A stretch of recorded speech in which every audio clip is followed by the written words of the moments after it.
Peregrina, tu compañía. 93.1. Peregrina.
Hola, ¿qué tal amigos del norte de nuestro país, allí en la ciudad de Calama? Somos el Ministerio Musical Miraflores de la Iglesia Adventista de Viña del Mar. Como conjunto Renacer y Trío Unidos en Cristo queremos enviarles un gran abrazo. Y muchas bendiciones a todos los amigos que escuchan la Radio Peregrina en la 93.1 FM. También muchos saludos a nuestros amigos y hermanos de la Iglesia Eclesia, familia de Dios. En estos momentos difíciles queremos dar una palabra de esperanza a través de nuestra música. Deseamos que el nombre de nuestro Dios sea alabado siempre.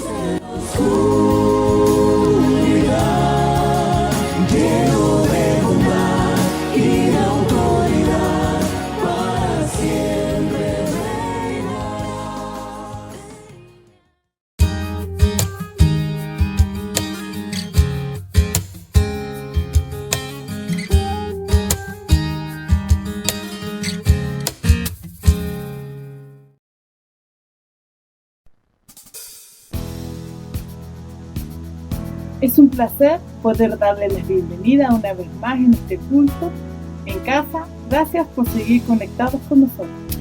Qué bueno es Dios para quienes le buscan. Es para nosotros una alegría que puedas en el día de hoy recibir la gracia de Dios por medio del trabajo que se ha realizado con el único objetivo y propósito de bendecir tu vida. Quien les habla es el pastor David Vega y junto a mi esposa Jenny Villarroel queremos darte la bienvenida para este hermoso tiempo.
quiero ver tu luz brillando en mí a través de mi ser.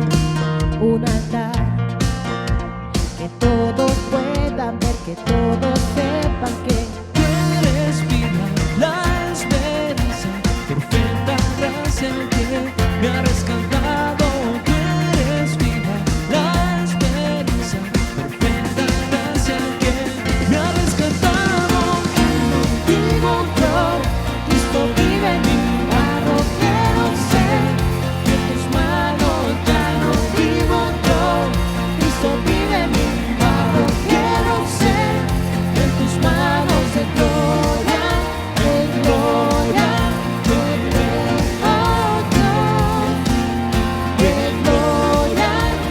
gloria, transformado soy por tu Espíritu.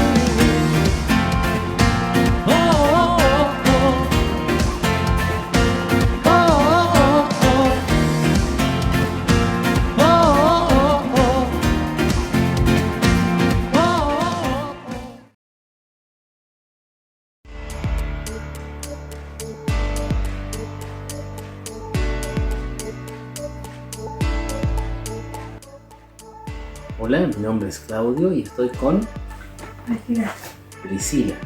Y vamos a hablar un poquito hoy en la red de niños para saber algunas historias importantes de la Biblia.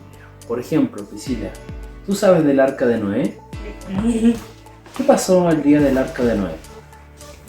Que Dios dijo que tenía que construir un arca con 2 pisos de madera. Bien, Dios dijo que teníamos que construir el arca con muchos pisos de madera. Sí. ¿Y qué mensaje dio Noé a la gente? Que venía un diluvio. Venía un diluvio. ¿Y la gente fue al arca? No, se burlaban de él. Se burlaron de él. Sí. ¿Y quiénes fueron al arca entonces? Los animales y su familia. ¿Solamente los animales y su familia? Sí. Wow. Sí. ¿Y qué es un diluvio, Priscila? Cuando cae del cielo. Que dice que va a caer un diluvio cerca de él. Muy bien, dice que es mucha agua que cuando cae del cielo, ¿cierto? ¿Y qué pasó con la tierra? Estaba mojada. Estaba muy mojada. Y se inundó. Parece que entonces Noé se salvó con su familia por obedecer a Dios. Obedecer a Dios. Sí. Y hoy día Jesús también nos invita al arca de él, ¿cierto? Sí. Y le dice a todo el mundo que tenemos que obedecer. Muy bien, y venir a él, ¿cierto? Sí. Muy bien, entonces nuestro mensaje del día de hoy para la red de niños es: ven al arca de Jesús. Muy bien. Un gran abrazo, que esté muy bien. Hasta la próxima.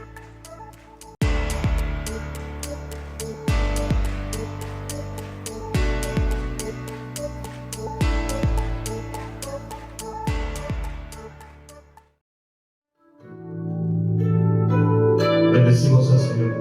Bendecido sea el Señor. Digno es de nuestra adoración. Manos santas levantamos ante Él, cantando bendecido sea, bendecido sea, bendecido sea el Señor. Decimos todos: bendecido sea el Señor, digno es de nuestra adoración. Manos santas levantamos ante Él, cantando bendecido sea, bendecido sea, bendecido sea el Señor. Bendecido sea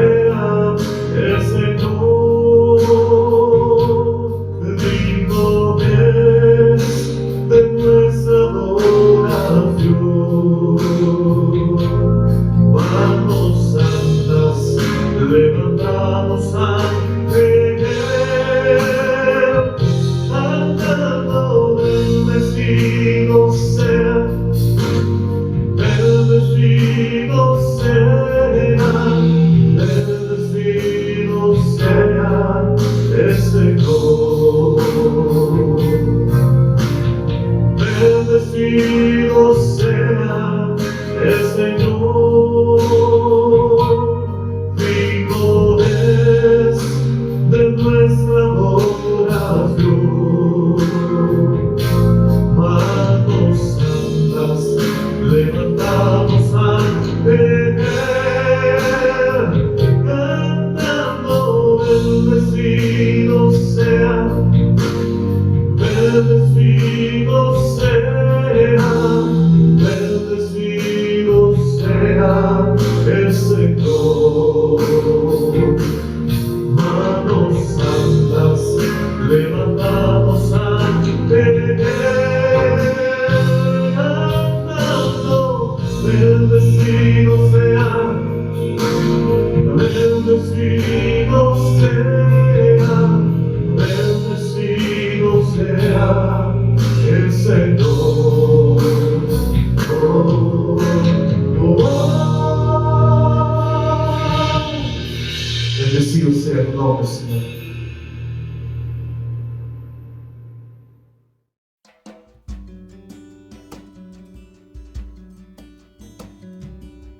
Dios les bendice.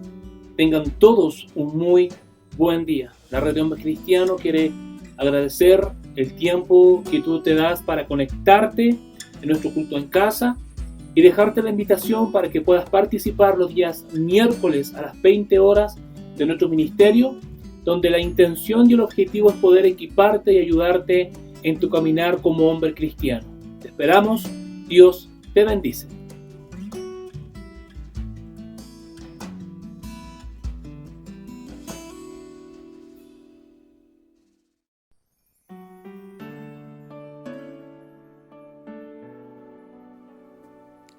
Hola querida audiencia, estamos hoy día reunidos para celebrar el nombre de Cristo, ese Dios maravilloso que sé que está haciendo maravillas en este tiempo en tu vida. Es un gran privilegio que nos reunamos para poder glorificar al único Dios verdadero. No hay otro como Él, que hace maravillas con todos nosotros. Damos las mil gracias porque hoy nos va a hablar a través de su palabra. Que Dios los bendiga en este culto online. La palabra de Dios en el Salmo 23, versículo 1 dice así: Tú, Dios mío, eres mi pastor, contigo nada me falta. Me haces descansar en verdes pastos para calmar mi sed. Me llevas a tranquilas aguas, me das nuevas fuerzas y me guías por el mejor camino, porque así eres tú. Damos gracias a Dios por su palabra, porque esa es su naturaleza, de guiarnos, de cuidarnos y ser el buen pastor, que está pastoreando en este tiempo de pandemia cada familia representada en este lugar, en este culto online. Que Dios los bendiga.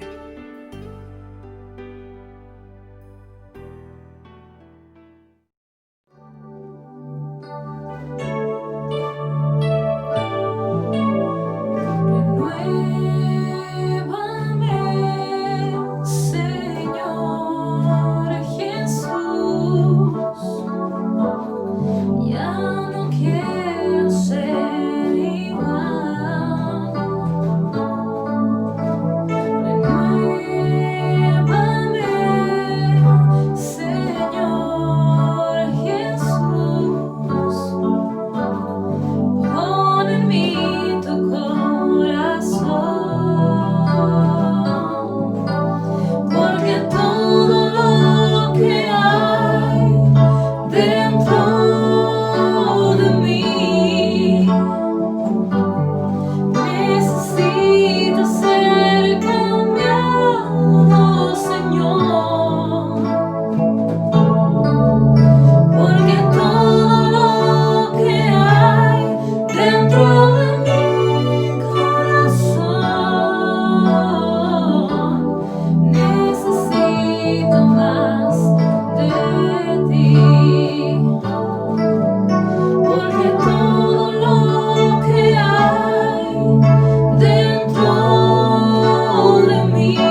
Buenas tardes, soy María Antonieta Herrera de la Iglesia Familia de Dios, Eclesía Calama, Chile.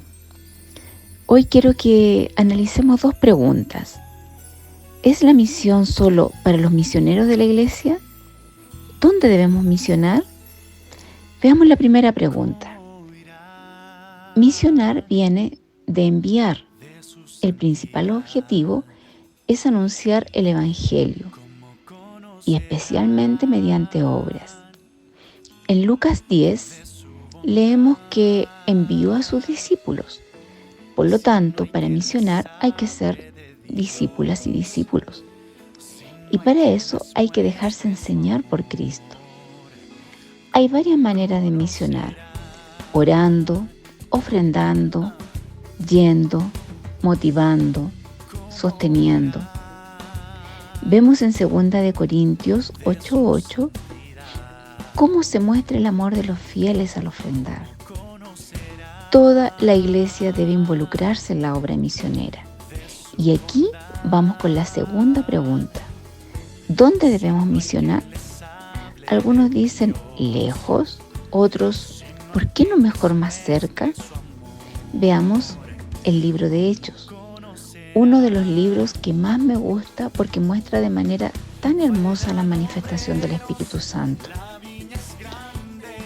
Veamos Hechos 1, versículo 8. Pero recibirán poder cuando el Espíritu Santo descienda sobre ustedes y serán mis testigos. Y le hablarán a la gente acerca de mí en todas partes, en Jerusalén, por toda Judea, en Samaria y hasta los lugares más lejanos de la tierra. Aquí se refiere que debemos hablar del Señor con el poder del Espíritu Santo, en nuestra ciudad donde estamos, en algún lugar de por aquí cerquita también, o en otro muy lejano. No todas las personas irán a misionar, ya sea aquí mismo en Calama o África. Pero sí todas debemos participar apoyando principalmente en oración. Aparte usted un tiempo diario para sostener la misión de Jesucristo.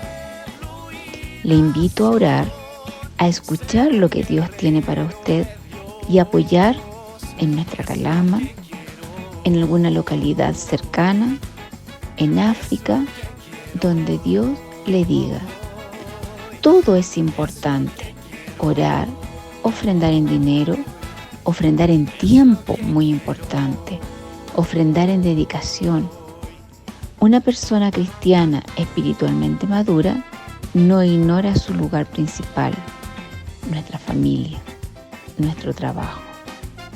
Apoyar un lugar no es debilitar otro.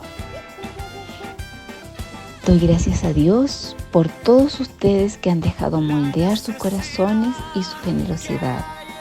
La ofrenda que se envió correspondiente a septiembre a Mozambique fue de 480.500 pesos.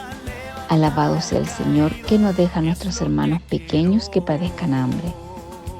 A principios de este año, nuestro compromiso era enviar 70.000 pesos. Pero Dios tenía otros planes y, como siempre, mucho mejores que los nuestros. Dios les bendiga. Anda con Jesús, anda con Jesús, anda con Jesús, anda con Jesús, Betana es una arena,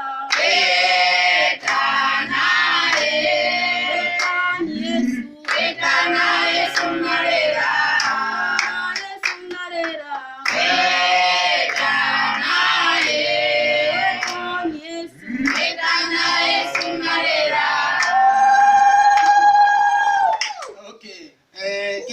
agradecer à Igreja de Calama por este presente das crianças. Estamos aqui.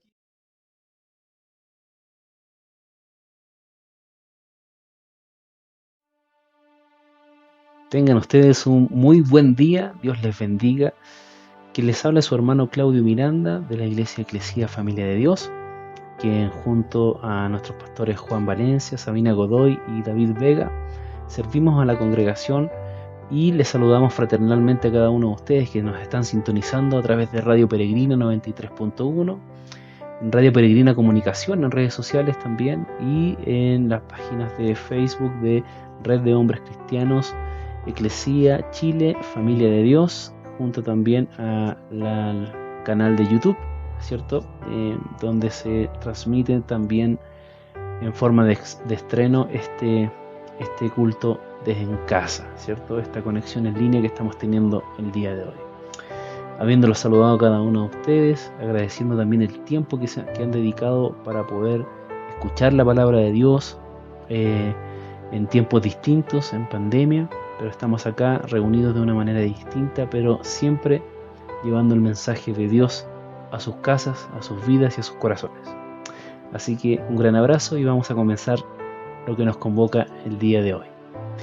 Bien, antes que nada quiero explicar que se me ha encargado en este domingo y algunos domingos más del mes de octubre poder iniciar una serie dedicada al mes de la Reforma Protestante y en ello vamos a dedicar un tiempo para poder aprender, así que les voy a solicitar a cada uno de ustedes que tengan la mayor concentración, atención, ¿cierto? Que puedan, si gustan, tomar apuntes de los temas que vamos a conversar en este espacio de reflexión y que nos permitan poder entender cuáles son los principios fundamentales del cristianismo evangélico que hoy día profesamos nosotros, cuáles fueron sus raíces inicialmente, por qué inicia esta rama, ¿cierto? ¿Qué identidad tiene? Dónde se fundamenta y cómo se desarrolla a través del tiempo. Así que a través de este proceso comenzamos esta miniserie, esta pequeña serie sobre el mes de la Reforma. Para comenzar entonces vamos a revisar algunos principios que la Iglesia evangélica a través del tiempo ha tenido como un sustento fundamental en sus declaraciones de fe.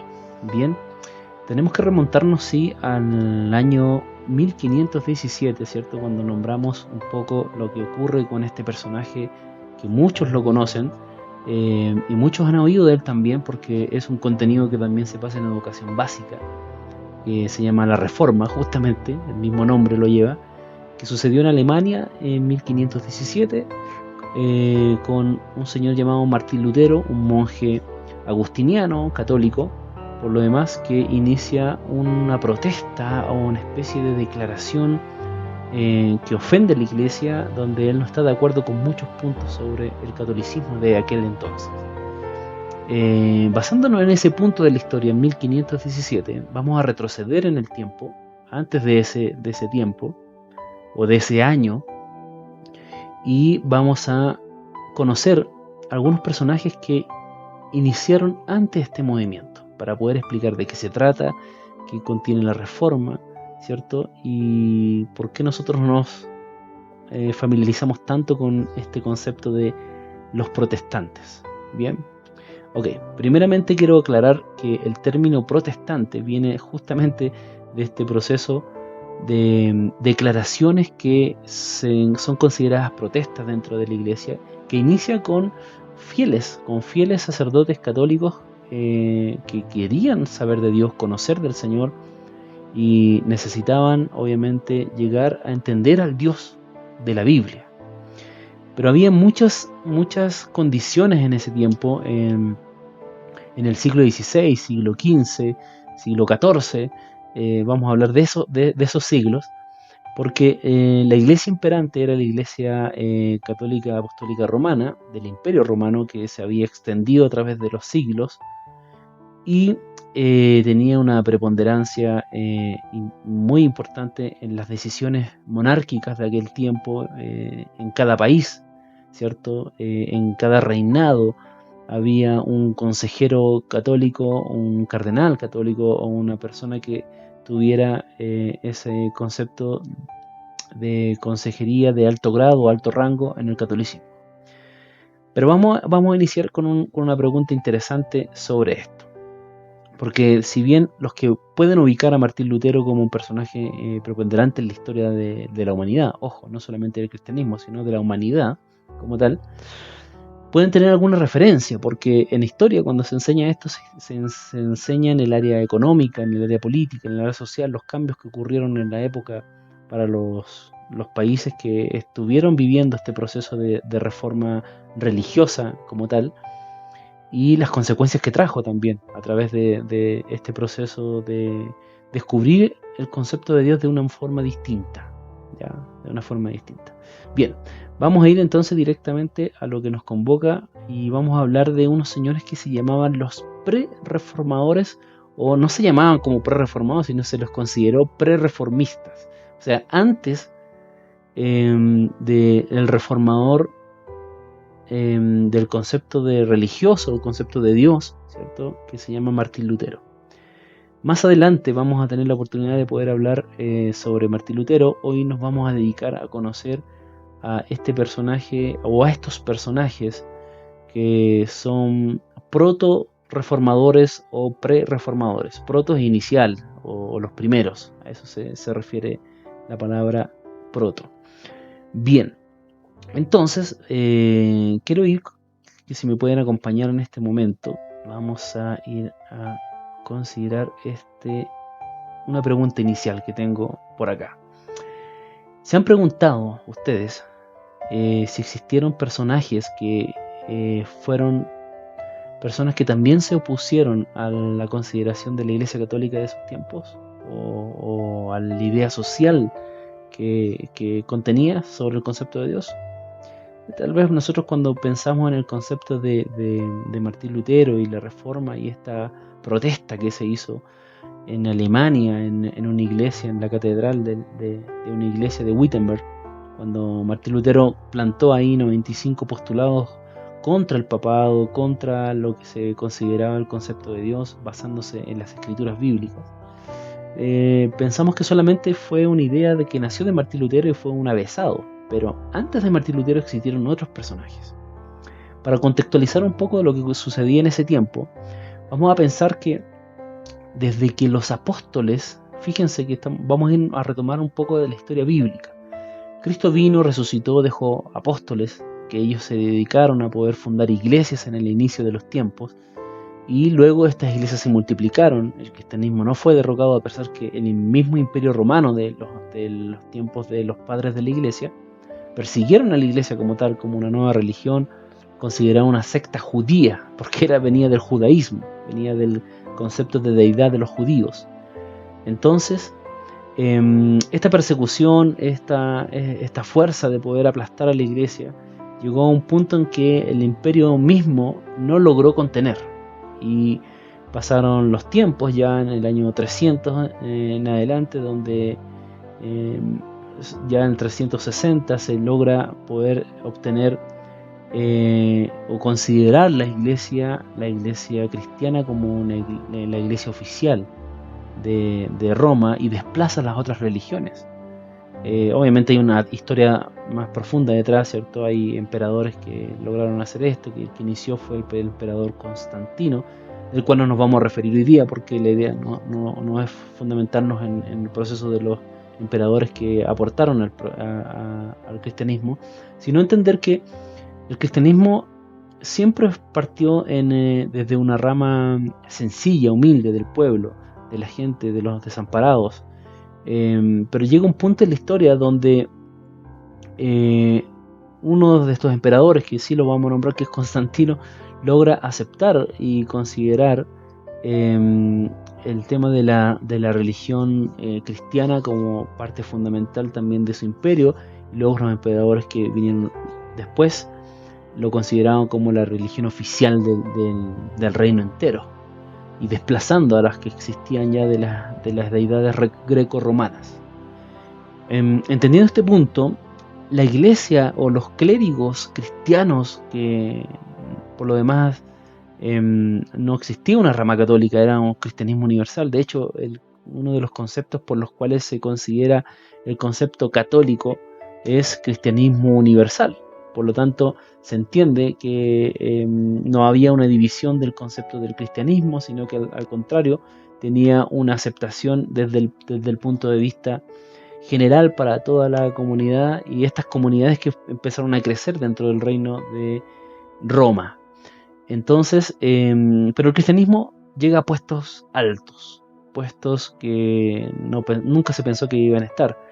Incluso se crea esta línea que se llama la didache cristiana, que son una serie de conceptos y leyes y principios y valores sociopolíticos que cambiaron también el concepto y la cosmovisión del Imperio Romano hacia la sociedad como tal. Entonces hay un impacto en el reino. Pero pasan los años, pasan los siglos, y como en cualquier lugar o como cualquier situación, llega un punto donde hay una atracción hacia el poder, hay una atracción hacia el dominio, el poder y las riquezas. Y la Biblia nos dice que hay un peligro que es inminente para el ser humano. De hecho, cuando Jesús fue tentado en el desierto, fíjense en este detalle, Satanás lo tentó a Cristo mismo con dominios y riquezas. Fíjense eso, dominios y riquezas. Son las cosas dos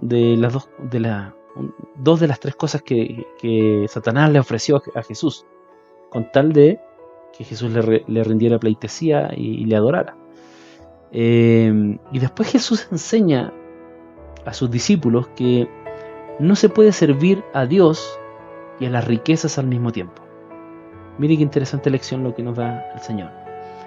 El maestro dice que o servimos al Señor o servimos a las riquezas, pero no se puede de los dos, porque a uno vamos a amar y a otro vamos a aborrecer, pero a uno vamos a servir más que a otro.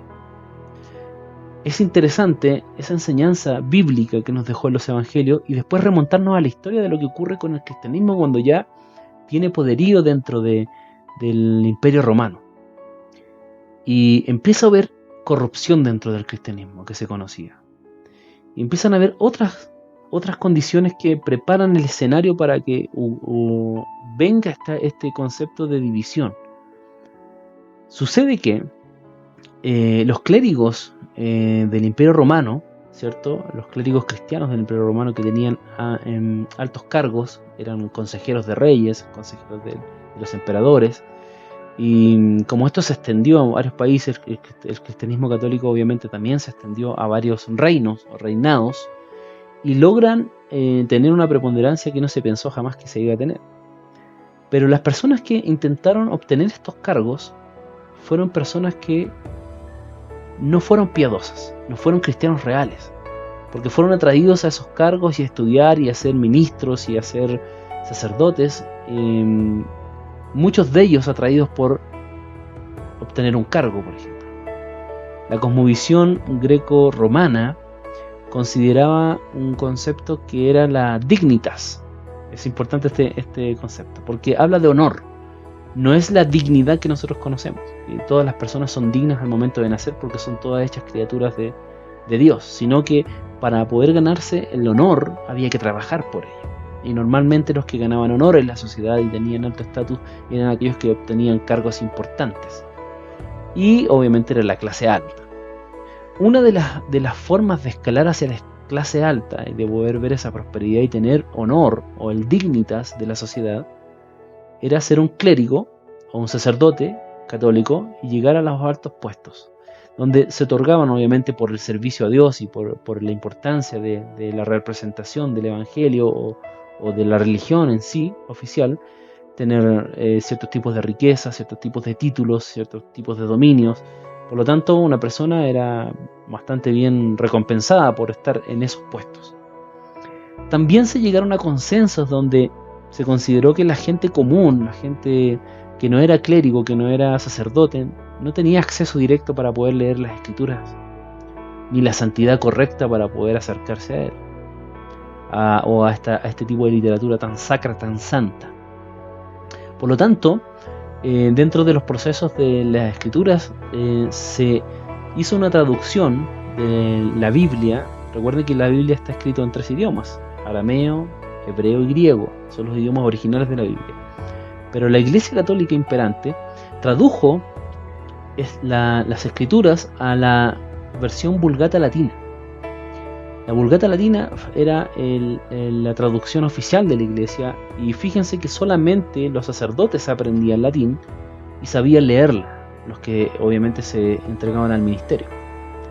El pueblo no tenía acceso a literatura, no existían los libros, no existían las librerías como tales, las bibliotecas eran exclusivas por los textos sagrados, y por lo tanto va a recordar que la imprenta tampoco existía. Eso no sucedió hasta 1455, mucho más adelante. Estamos hablando de varios siglos atrás, donde se empezó a gestar el tema del cristianismo en el imperio. Entonces se escondió o se reservó el concepto de la lectura bíblica a un lenguaje que no era común para la gente. La educación tampoco era un requisito del tiempo, así que solo las personas de alta alcurnia podían leer y escribir en el idioma vernáculo, en el idioma de su país o de su ciudad, sí, de su país más que nada, ¿cierto? Pero menos en latín poder tener acceso a una porción de la lectura bíblica. De hecho, los mismos gobernantes de alta alcurnia, incluso reyes, tampoco tenían acceso a la Biblia, porque era una literatura sagrada. Solamente los sacerdotes estaban dispuestos a leer e interpretar hacia el pueblo mediante los sermones de las misas, ¿cierto?, que se daban en los cultos que eran públicos hacia las personas. Entonces empezaron a haber abusos en este tema, y este abuso fue el que gatilló las diferencias que después vamos a ver en el concepto del protestantismo, de esta protesta que hicieron estas personas de buen proceder, que querían conocer más de Dios. Y aquí empieza a haber una resolución interesante, y vamos a descubrir quiénes fueron estas personas que empezaron a ver detalles que no les cuadraban sobre el concepto de Dios, pero sí querían acercarse al Señor. Seguramente usted en algún punto ha tenido conceptos de Dios sobre temas, pero no son los reales, no son los conceptos que usted creía que eran.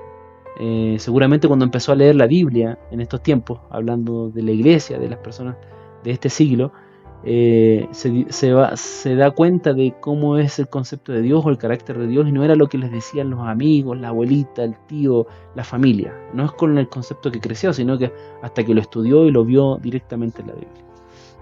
Bien, me voy a remontar por allá por el año de 1170. Miren, el año 1170. Vamos a irnos a Francia. A Francia existió un personaje interesante para las consideraciones de los pre-reformistas, los que iniciaron este movimiento antes que Lutero. Recuerde que Lutero inició este movimiento en 1517. Yo me retrasé a 1170. ¿Qué ocurre? Por allá por la ciudad de Lyon, en Francia, un mercader muy adinerado, muy interesante, con mucho dinero y muchas propiedades también, el señor Pedro Baldo, conocido en sus escritos. No se sabe, según los historiadores, cuándo nació ni exactamente la fecha en que murió, pero sí se conocen sus escritos y obviamente la gente que escribió sobre él y sobre su legado. Pedro Baldo, este mercader, se dice en 2 teorías históricas que él conoció al Señor por una necesidad de acercarse a la espiritualidad, siendo un hombre adinerado, era casado, tenía 2 hijas. Acercarse a Dios, unos dicen que fue porque escuchó a un cantante itinerante, cantaba un himno, ¿cierto? Y él le tocó el espíritu y quiso acercarse. Otra versión dice que la muerte de un amigo le tocó tan fuertemente que él comenzó a pensar en su eternidad y en su espiritualidad. Este señor, Pedro Baldo, teniendo dinero, quiso acercarse a Dios, y para conocer más del concepto de Dios, quiso leer la Biblia.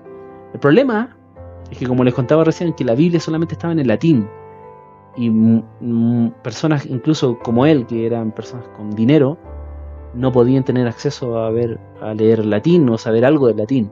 Si bien habían fragmentos de formas de poder leer el latín, pero aún así no lo pudo hacer. Así que él contrató los servicios de dos académicos lingüistas que tradujeron la Biblia del latín, de la Vulgata latina, a su idioma en Francia. Entonces logró leer la Biblia con ese trabajo y luego pidió asesoría a un sacerdote católico de su época, quien lo llevó a leer la historia del joven rico, Jesús y el joven rico. Seguramente usted la ha escuchado, esa historia, donde Jesús va en su caravana de predicación por las tierras de Jerusalén, Palestina, y se encuentra con un joven rico que se acerca a él muy entusiasmado, un jovencito de mucho dinero, y le dice: yo he cumplido toda la ley, ¿cierto? Y el Señor le dijo: claro, amén, que lo has cumplido, solamente te falta una cosa, le dice: regala a todas tus riquezas a los pobres y sígueme, eso es lo único que te falta. Y el joven rico no lo hizo, según la historia de los evangelios. Pedro Baldo, al leer esto, se sintió tan identificado, según sus escritos biográficos que existen sobre él, que le impactó tanto que él, para acercarse a Dios y para entender cómo podría acercarse a él, hizo lo mismo. Pero él sí cumplió lo que decía la Biblia. Él vendió todas sus cosas y las dio a los pobres. Y con eso, y con su Biblia traducida en el idioma vernáculo de su país, comenzó a levantar un movimiento y empezó a predicar sobre la fe. Y empezó a predicar sobre la Biblia en su idioma original. Y la gente empezó a escucharlo, levantó. 5 años, en 1975, ya tenía un grupo muy renombrado, y obviamente esto había llegado a los oídos del papado, ¿cierto? A la Iglesia Católica, que no estaba muy contento con lo que estaba sucediendo.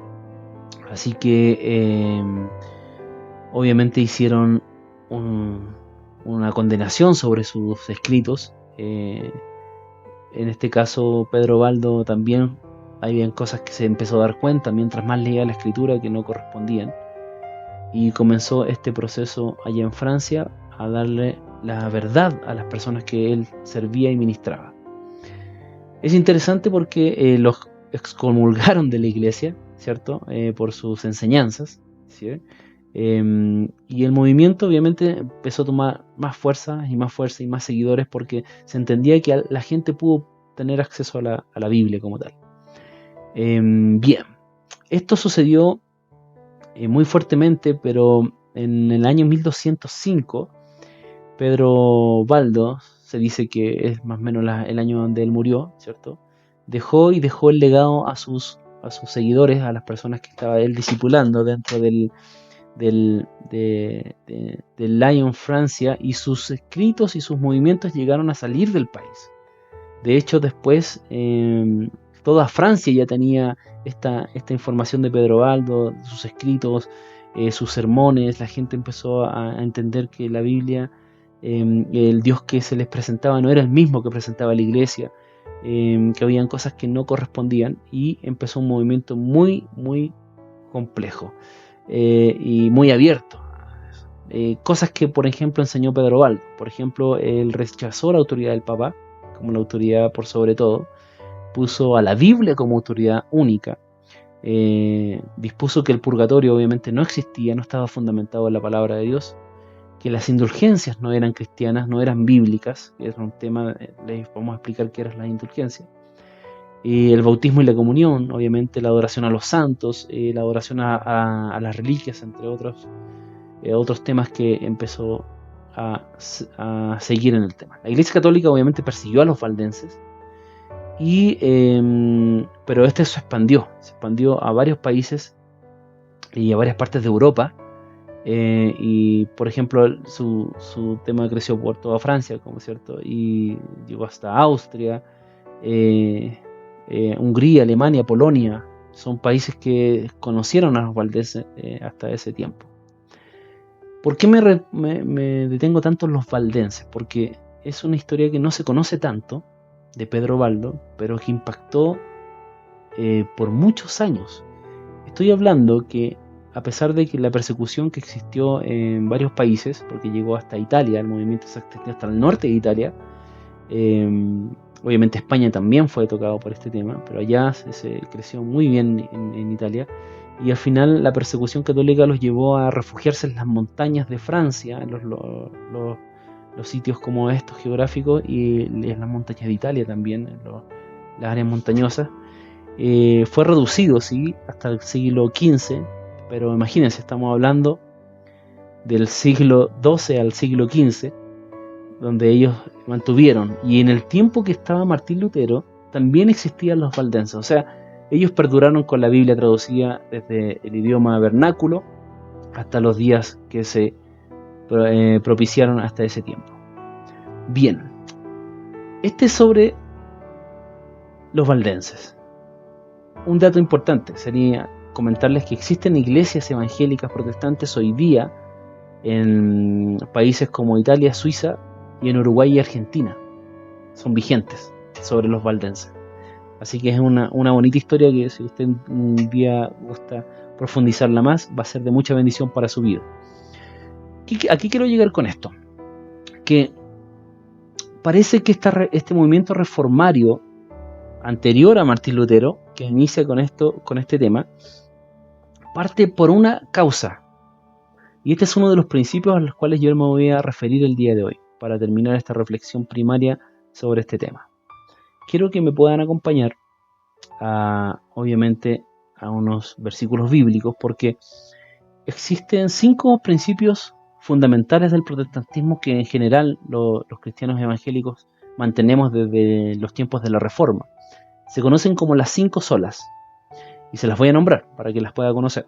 Está esta declaración que dice que todo es a través de la Escritura, o sea, solo la Escritura, ¿ya? Que todo es solo por Cristo. Es la segunda sola. La tercera sola, que solo es por gracia. La cuarta sola es solo por fe. Y la quinta sola es que solo a Dios es la gloria. Esos son los fundamentos del protestantismo general en todos los países, desde los tiempos de la Reforma hasta el día de hoy.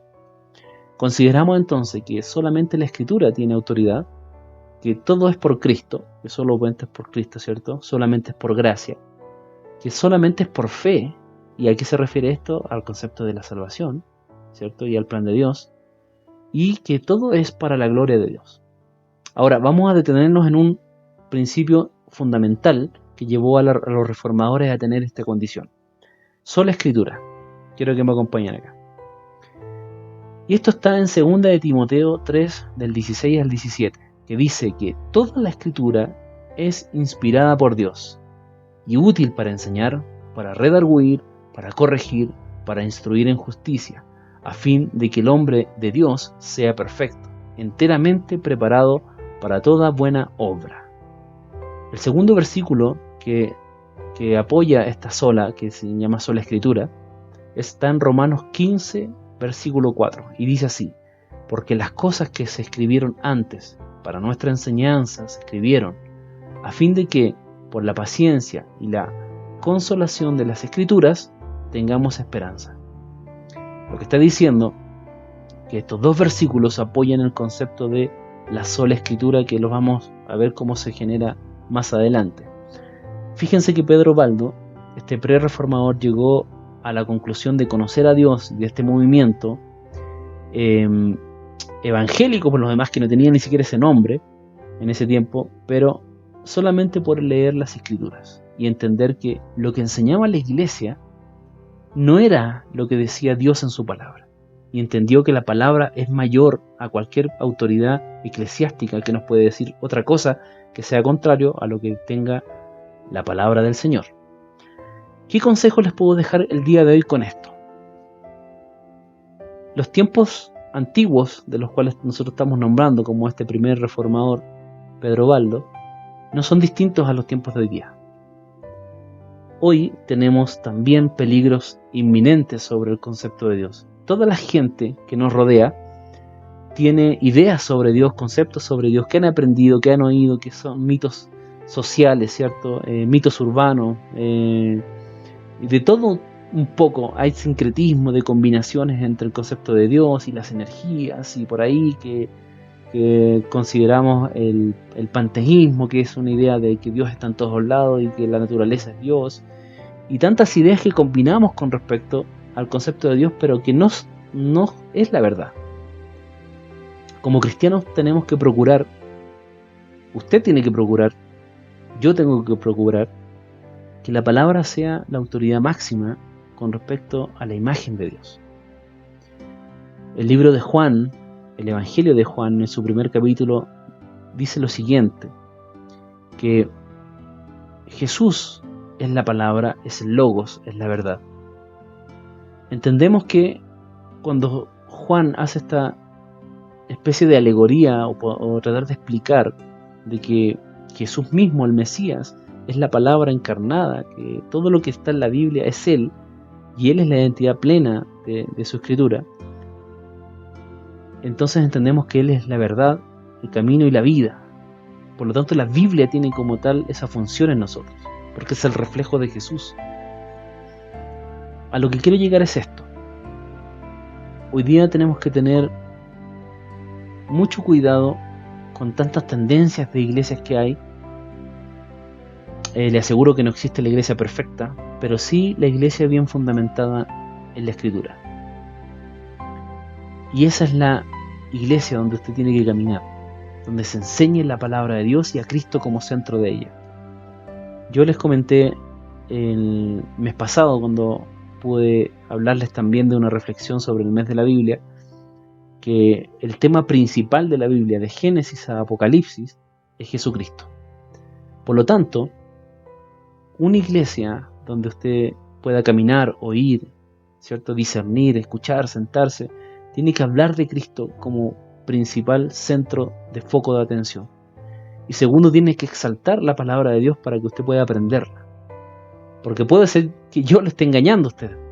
¿Cómo usted va a poder saber si yo lo estoy engañando? O sea, estoy siendo fraudulento con la palabra de Dios y quiero que hagan lo que yo quiero o lo que a mí me conviene. Solamente estudiando la Escritura. Piensa en Pedro Baldo, piensa en las personas que iniciaron el tema de la Reforma.